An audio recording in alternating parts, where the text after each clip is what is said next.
Okay, I don't do many videos starting out this way. I just had something I wanted to bring up.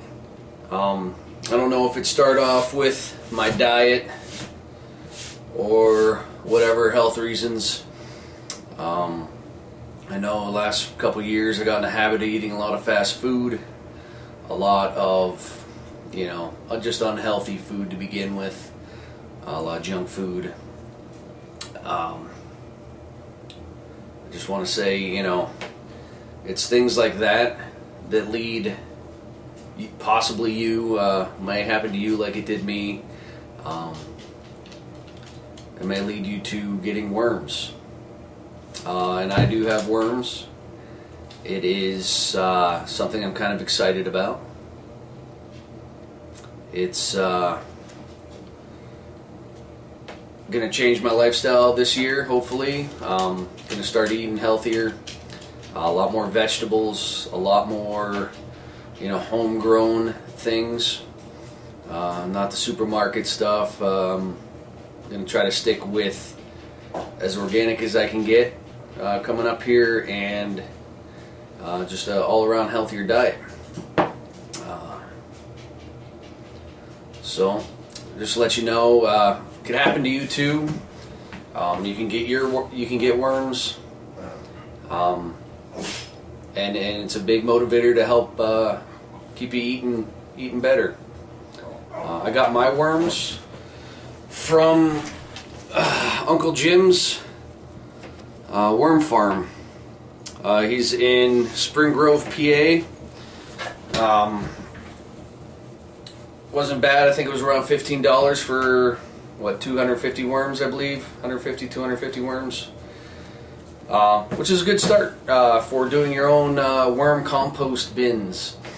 And this worm compost bin, it's basically a bin you keep in your house, and you throw your worms into the bin, and any table scraps, not any table scraps, vegetables, eggshells, things like that, toss it into the bin, and the worms will eat it. They'll poop, they'll pee, which is great fertilizer for your garden. So therefore your worms will help you have a better, stronger garden, more vegetables. You can't get more natural than worm secretions for fertilizer. And stuff comes out pretty strong. I believe the liquid, the worm juice that comes out is, I think you mix it, what they say, 24 parts of water to 1 part worm juice. And then you can also use their poo to mix in with your soil and everything to fertilize your plants. Just to get it clear, the worms I mean are red wiggler worms. I don't have some weird digestive worm. I'm not going to be dragging my butt across the carpet anytime soon. I hope not, anyway. I hope you get into worm composting on your own. It's good to keep indoors the way I'm doing it, and I will show you here shortly how I did that. And I'd like to thank Norm McGregor from Norm's Green Home, I believe it is on YouTube. If not, I'll change it, put it on the bottom here.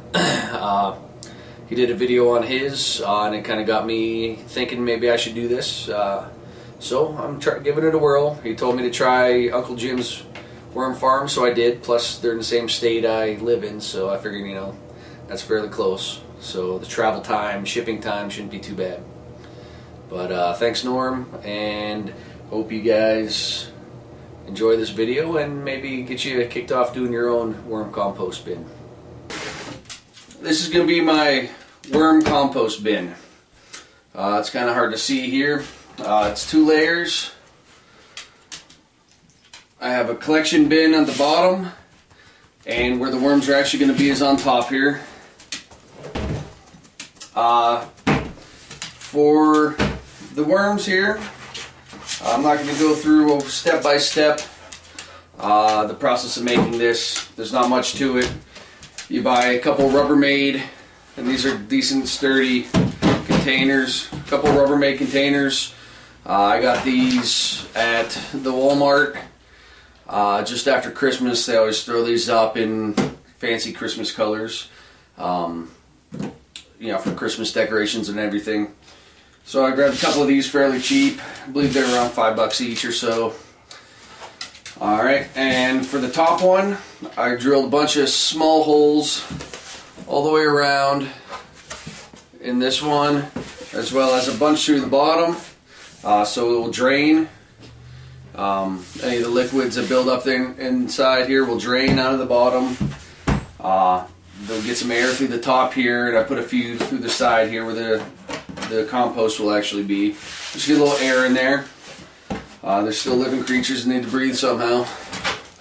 Okay, and that's the top one. I did not puncture any holes in the top of the lid. I wanted to keep one lid solid and usable. Just in case this doesn't work out for me, I can still have one container that's going to be without holes in it. So I have one lid with no holes and one base with no holes. It's going to be collecting liquid, so you don't really want that leaking all over the floor. But I did drill holes in the lid here. I got a couple big holes here. This model of container here has a couple little, I think it's for structural reasons, but it has a couple little grooves in there.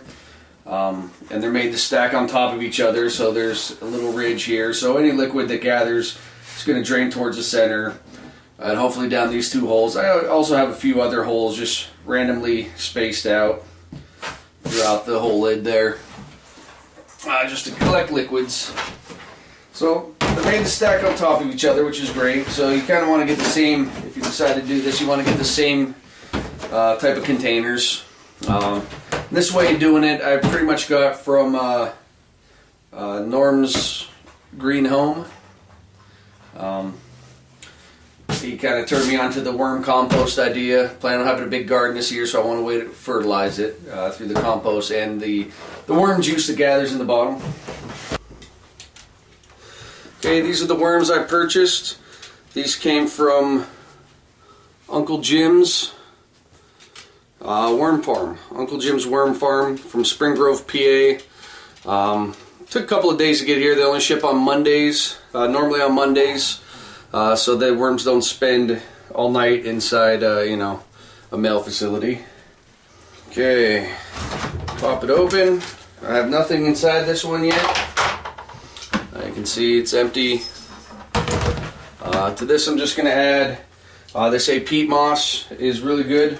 I couldn't find any peat moss today while I was out, so I bought some cheapo bags of potting soil. This has no real fertilizers in it. Tried to go as natural as I could find in January here. Let's see, ingredients.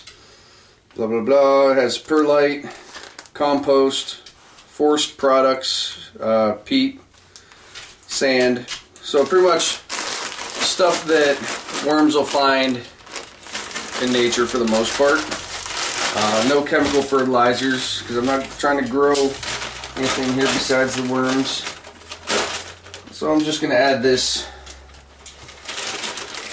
nice dark soil already to the bottom, just to give them something to live in here.